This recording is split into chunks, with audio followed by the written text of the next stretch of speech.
In order to calculate your grades on a Learning Suite, we must first open a new window.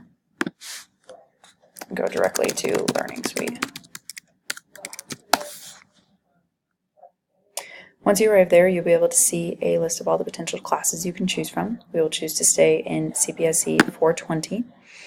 Once you get to that desired page, you'll be able to see a blue bar underneath it where you can choose from a list of options of which area specifically of the class you choose to look at. We're going to click on the bar for grades.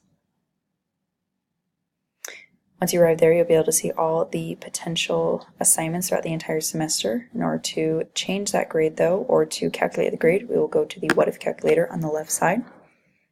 We will choose an assignment, which for this one we will choose the CPSE 420 final exam.